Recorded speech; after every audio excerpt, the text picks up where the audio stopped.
అభివృద్ధి సంక్షేమం అన్నది పూర్తిగా పక్కకు పోయి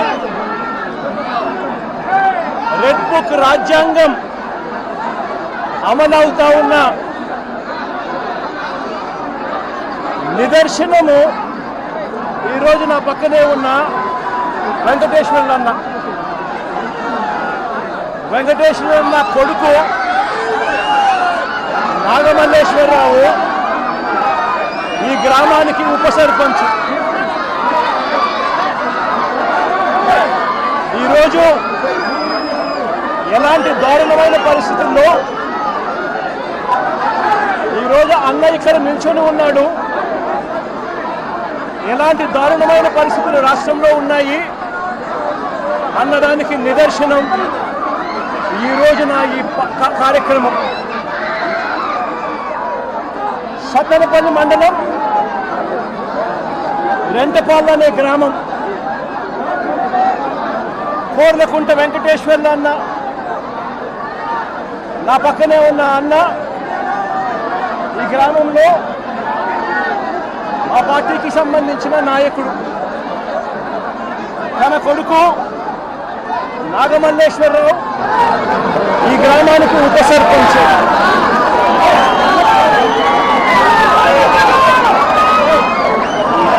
పోలింగ్ మొట్టమొదటి రోజు నుంచి రెడ్ బుక్ రాజ్యాంగం అమలులో తెలుగుదేశం పార్టీ ఏ రకంగా ప్రవర్తించింది అనే దానికి నిదర్శనం ఈరోజు ఈ గ్రామంలో కనిపిస్తుంది.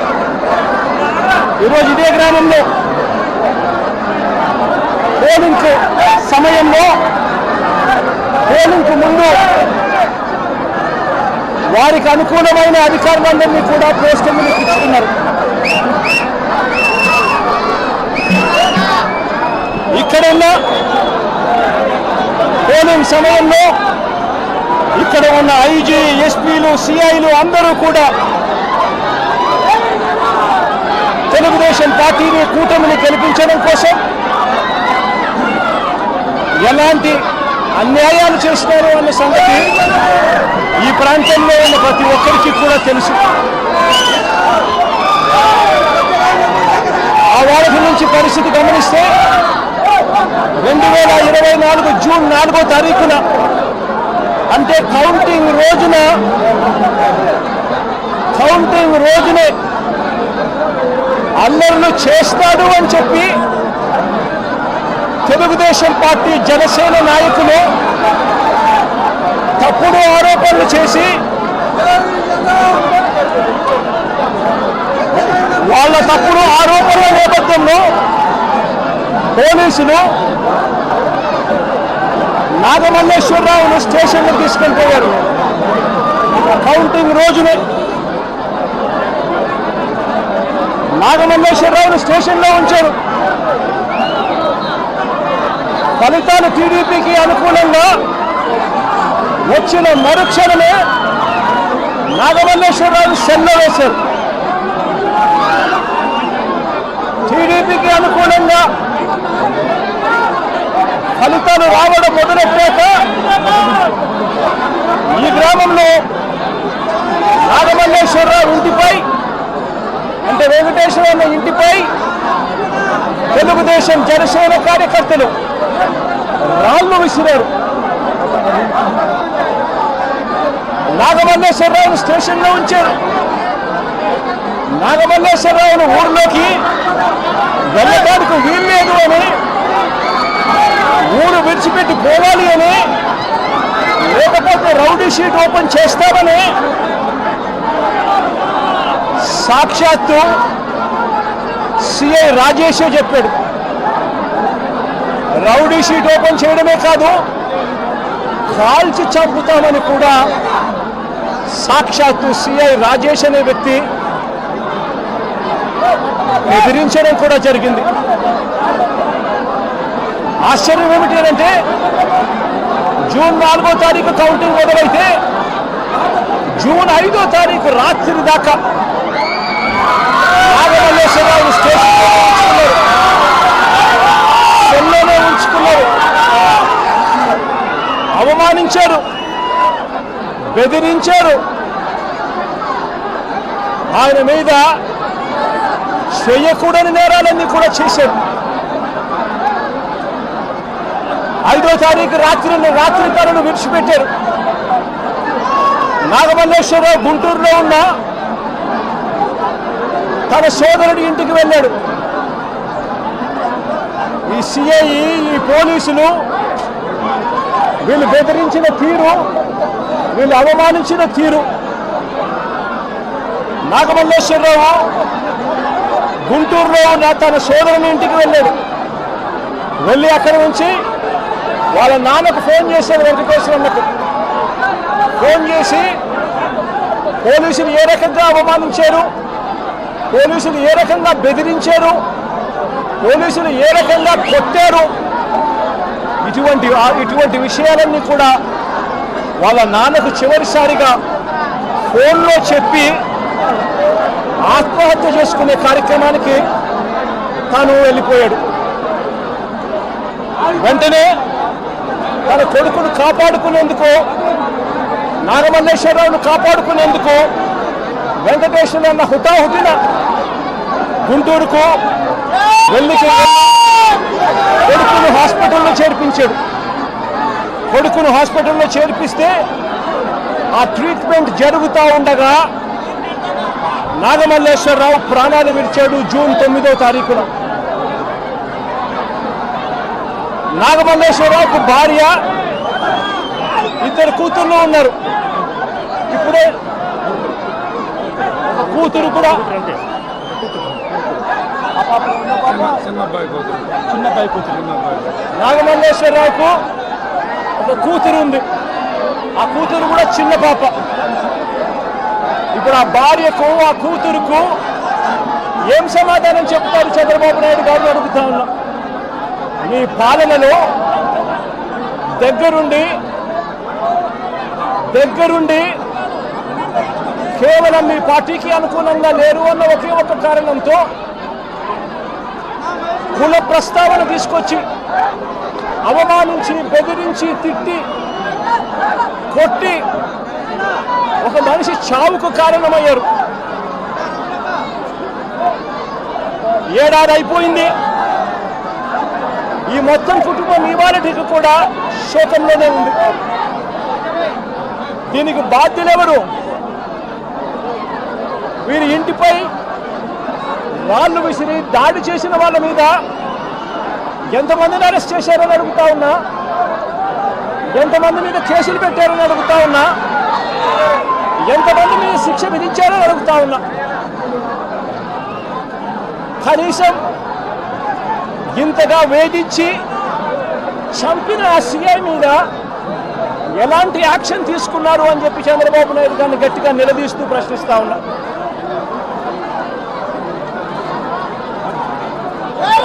రెడ్ బుక్ రాజ్యాంగం నడుస్తూ ఉంది.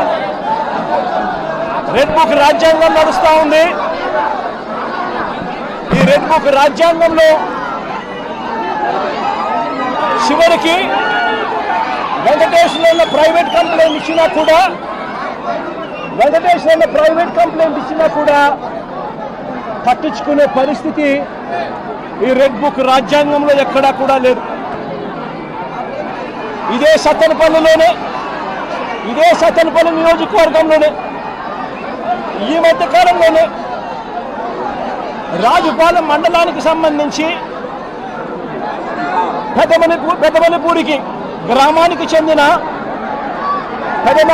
గ్రామానికి చెందిన గుత్తా లక్ష్మీనారాయణ అనే ఆయన, ఈ గుత్తా లక్ష్మీనారాయణ హాస్పిటల్లో తన ప్రాణాల కోసం కొట్టుమిట్టాడుతూ ఉన్న పరిస్థితి. ఇదే లక్ష్మీనారాయణను 2 నెలల క్రితం తప్పుడు అభియోగాలు చేసి ఇదే లక్ష్మీనారాయణను స్టేషన్కి పిలిచారు. సిఐలు, ఎస్ఐలు ఇద్దరూ కూడా తప్పుడు ఆరోపణలు చేసి స్టేషన్కు పిలిచి లక్ష్మీనారాయణ సమాధానాలన్నీ కూడా గట్టిగా చెప్పిన నేపథ్యంలో ఆయన మీద ఎలాంటి ఆధారాలు లేని పరిస్థితుల్లో గత్యంతరం లేక ఆయనను విడిచిపెట్టారు. మళ్ళీ 2 నెలల తర్వాత మళ్ళీ డిఎస్పీ పిలుస్తాడు. ఇదే లక్ష్మీనారాయణ పిలిచి డిఎస్పీ, ఈయన డిఎస్పీ పేరు హనుమంతరావు, ఒక కుల ఉన్మాది. నేను అడుగుతా ఉన్నా ఇదే డిఎస్పీకి, పోలీస్ బట్టలు వేసుకుంటూ ఉన్నారా? న్యాయం ధర్మం కోసం మీరు నిలబడి ఉన్నారా? లేకపోతే న్యాయం ధర్మాన్ని చంపేయడం కోసం మీరు ఉన్నారా అని అడుగుతా ఉన్నా. 2 నెలల తర్వాత ఈ డిఎస్పీ మళ్ళీ లక్ష్మీనారాయణ నేను పిలిచి, వైఎస్ఆర్సీపీలో ఎందుకున్నావు, కమ్మ పుట్టుకలో పుట్టి అని చెప్పి ఇదే హనుమంతరావు గారి డిఎస్పీ లక్ష్మీనారాయణను కించపరుస్తూ మాట్లాడతాడు. కించపరుస్తూనే మాట్లాడమే కాదు, అవమానించడము, బెదిరించడము, తప్పుడు సాక్ష్యాలు మళ్ళీ తీసుకొస్తాను, తప్పుడు సాక్ష్యాలతో నిన్ను జైలుకు పంపుతాను అని చెప్పి అవమానించి, లెంపకాయలు వేసి, కొట్టి, బెదిరించి లక్ష్మీనారాయణను అవమానపరిస్తే లక్ష్మీనారాయణ పురుగుల మందు తాగి సూసైడ్ వీడియో తీసి తన చావుకు ఎవరు కారణము, ఎలాంటి పరిస్థితుల మధ్య తాను చనిపోయే పరిస్థితి తీసుకొచ్చారు, ఏ రకమైన కుల ఉన్మాదంతో పోలీస్ డిపార్ట్మెంట్లో ఉన్న కొందరు పనిచేస్తూ ఉన్నారు, వీళ్ళకు చంద్రబాబు నాయుడు లాంటి వ్యక్తులు, నారా లోకేష్ లాంటి వ్యక్తులు ఎలా వీళ్ళని నడిపిస్తూ ఉన్నారు అని చెప్పి వీడియో కూడా తీసి చివరికి లక్ష్మీనారాయణ పురుగుల మందు తాగి ఈరోజు తన ప్రాణాల కోసం తాను కొట్టుమిట్టాడుతూ ఉన్న పరిస్థితుల మధ్య తాను ఉన్నాడు. నేను అడుగుతా ఉన్నా, వెంకటేశ్వర విషయంలో అయితేనేమి, లేదన్నా వెంకటేశ్వరరావు ఉన్న కొడుకు నాగమల్లేశ్వరరావు విషయం అయితేనేమి, లేదా లక్ష్మీనారాయణ విషయం అయితేనేమి, నేను చంద్రబాబు నాయుడు గారిని సూటిగా ఒక మాట అడుగుతా ఉన్నా, ఏమయ్యా చంద్రబాబు, కమ్మవారు మా పార్టీలో ఉంటే ఏమైనా నీకు అభ్యంతరం ఆ చంద్రబాబు అని అడుగుతా ఉన్నా. కమ్మవాళ్ళు పుట్టింది కేవలం చంద్రబాబు నాయుడు గారికి ఊడిగం చేయడం కోసమే పుట్టారట. చంద్రబాబు నాయుడు గారికి ఎవరైనా కూడా ఆయన చేస్తా ఉన్న అన్యాయాలను వ్యతిరేకిస్తే, ఆయనకు వ్యతిరేకంగా ఎవరైనా మాట్లాడితే చంద్రబాబు నాయుడు గారు వారిని వెంటాడి వేధించి, హింసించి జైల్లో పెట్టడం, దొంగ కేసులు బడాయించడం, దొంగ సాక్ష్యాలు సృష్టించడం, చివరికి వారు ప్రాణాలు తీసుకునేలా వారిని అవమానించడం కేవలం చంద్రబాబు నాయుడు గారికి మాత్రమే చెల్లు.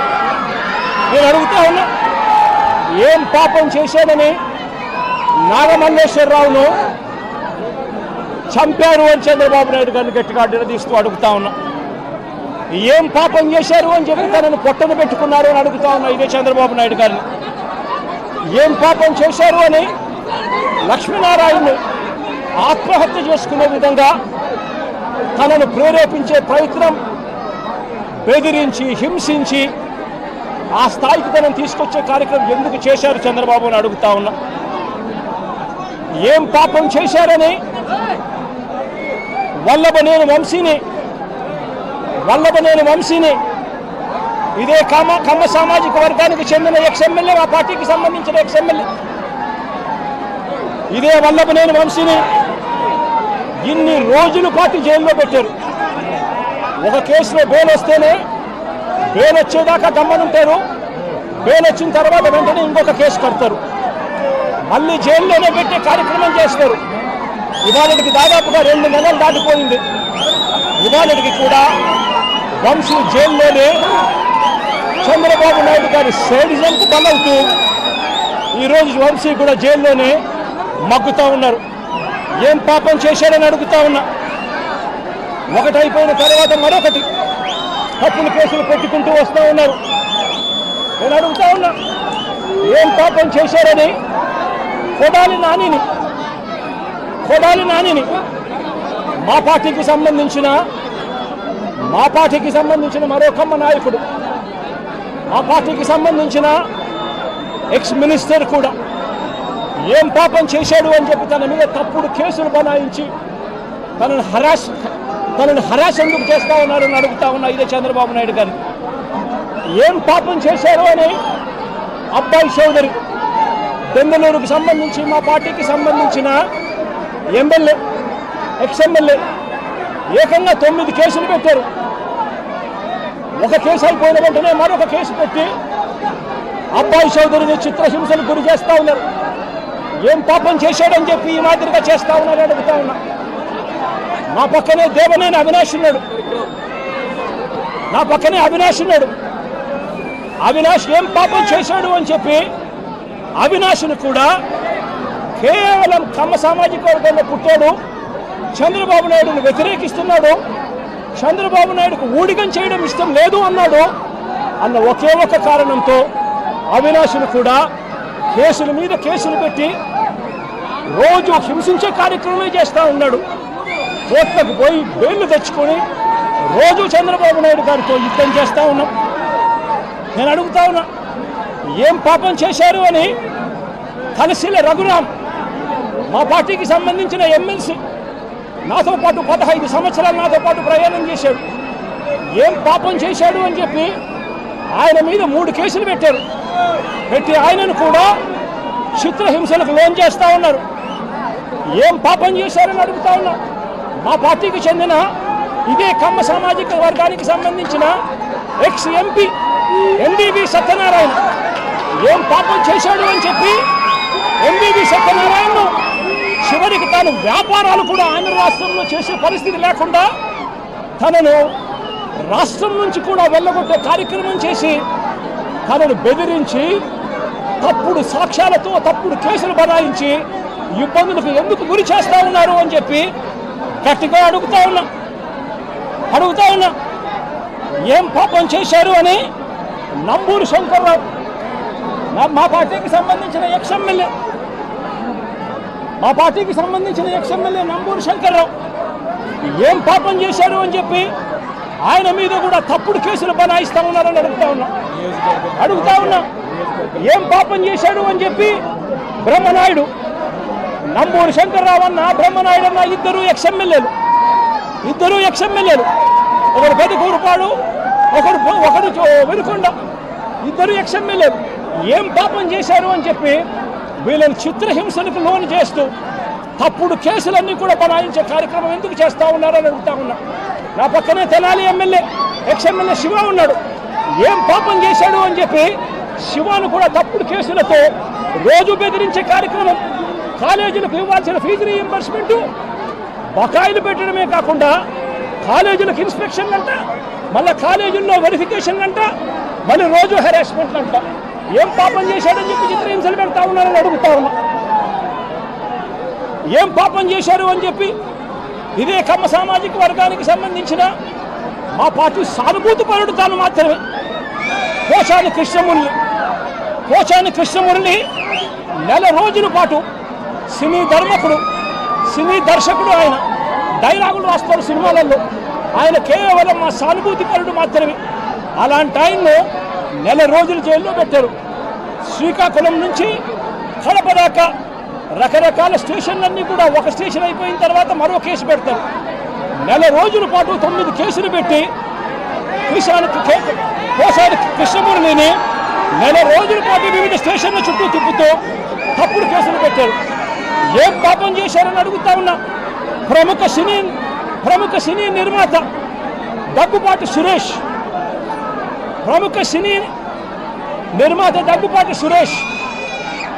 దగ్గుపాటి రామానాయుడు కొడుకు ఏం పాపం చేశాడు అని చెప్పి తనకు వైజాగ్లో తన ల్యాండ్ను క్యాన్సిల్ చేశారు అని చెప్పి ఇదే చంద్రబాబు నాయుడు గట్టిగా నిలదీస్తూ అడుగుతా ఉన్నా.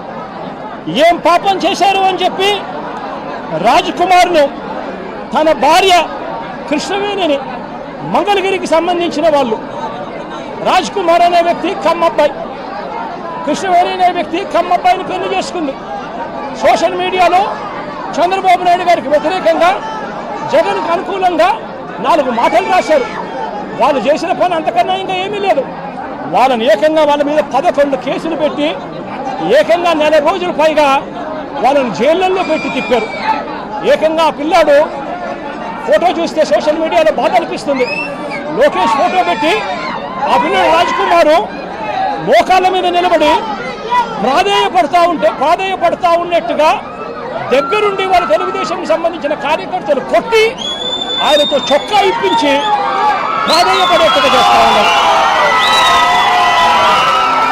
అడుగుతా ఉన్నా, ఏం పాపం చేశాడని చెప్పి మరో సోషల్ మీడియా కార్యకర్త చిన్నపిల్లాడైన ఇంటూరు రవికిరణ్, ఈ ఇంటూరు రవికిరణ్ మీద ఏకంగా రాజమండ్రి పిల్లోడు తాను కమ్మ సామాజిక వర్గానికి చెందిన వ్యక్తి కేవలం చంద్రబాబు నాయుడు గారిని విభేదించినందుకు ఏకంగా 19 తప్పుడు కేసులు పెట్టి నెలల తరబడి స్టేషన్ల చుట్టూ తిప్పారు. నేను అడుగుతా ఉన్నా, ఏమయ్యా చంద్రబాబు, కమ్మారంటే కేవలం నీకు ఊడిగం చేయడం కోసమే పుట్టారా? నీకు తోడు ఒక ఈనాడు, ఒక ఆంధ్రజ్యోతి, ఒక TV5, మీరంతా ఒక దొంగల ముఠ. మీరంతా రాష్ట్రాన్ని దోచుకున్నది మీరంతా కూడా పంచుకోవడం, ఇది మీరు చేస్తూ ఉన్న పని. మీ పనిలో మీకు చంద్రబాబు నాయుడు గారు అనే వ్యక్తి ముఖ్యమంత్రిగా ఉండడం, మీరు దోచుకునేదానికి మీకు అవసరం. కాబట్టి మీరు దోచుకునేదానికి చంద్రబాబు నాయుడు మీరు కలిసి ఖచ్చితంగా దోచుకునేదానికోసం మీ అన్యాయాలను ఏ ఒక్క కమ్మారైనా కూడా ఏలెత్తి చూపిస్తే చాలు అనగదొక్కడానికి ఏమాత్రం కూడా వెనకాడని నీ నైజం చూస్తూ ఉంటే అసలు నువ్వు మనిషివేనా చంద్రబాబు నాయుడు గారు అని చెప్పి చంద్రబాబు నాయుడు గారిని గట్టిగా నిలదీస్తూ ప్రశ్నిస్తూ ఉన్నా. చంద్రబాబు నాయుడు గారిని వెనకేసుకొస్తూ ట్రోలింగ్ చేస్తూ చంద్రబాబు నాయుడు గారికి ఎవరైనా కూడా వ్యతిరేకిస్తే వాళ్ళు కమ్మ సామాజిక వర్గంలో తప్పు పుట్టారన్నట్టుగా వాళ్ళ మీద కక్ష కట్టి ట్రోలింగ్ చేస్తూ ఇదే ఈనాడు, ఇదే ఆంధ్రజ్యోతి, ఇదే TV5, ఇదే తెలుగుదేశం పార్టీకి సంబంధించిన సోషల్ మీడియా వీళ్ళు ప్రవర్తిస్తూ ఉన్న తీరు రాక్షసుల కన్నా అన్యాయమైన తీరు కాదా అని అడుగుతా ఉన్నా. నేను ఒకటే చెప్తా ఉన్నా, ఈరోజు రాష్ట్రంలో రెడ్ బుక్ రాజ్యాంగం జరుగుతూ ఉంది. రేపు సుదీర్ఘంగా 11 గంటలకు మళ్ళీ ఒక ప్రెస్ మీట్ పెట్టి రాష్ట్రంలో ఇవాళ జరుగుతూ ఉన్న కరెంట్ అఫైర్స్ మీద ఇంకా సుదీర్ఘంగా కూడా చంద్రబాబు నాయుడు గారు చేస్తూ ఉన్న అన్యాయాల మీద రాష్ట్ర ప్రజలందరికీ కూడా కరెంట్ అఫైర్స్ మీద మళ్ళీ వివరించడం కూడా జరుగుతుంది. అయితే ఒక మాట చెప్తా ఉన్నా, చంద్రబాబు నాయుడు గారికి చెప్తా ఉన్నా, చంద్రబాబు నాయుడు గారికి ఒత్తాసు పలుకుతా ఉన్నా పోలీస్ డిపార్ట్మెంట్లో ఉన్న కొందరు అందరూ కాదు, కొందరు పోలీస్ డిపార్ట్మెంట్లో ఉన్న కొందరు పోలీస్ అధికారులకు కూడా ఈ సందర్భంగా తెలియజేస్తా ఉన్నా, ఎల్లకాలం చంద్రబాబు నాయుడు గారు అధికారంలో ఉండరు. చూస్తూ 1 సంవత్సరం అయిపోయింది. మరో 3-4 ఏళ్లలో మా ప్రభుత్వం వస్తుంది. మా ప్రభుత్వం వచ్చిన తర్వాత ఒక్కొక్కడికి సినిమా చూపిస్తామని చెప్పి మాత్రం ఖచ్చితంగా చెప్తా ఉన్నాను.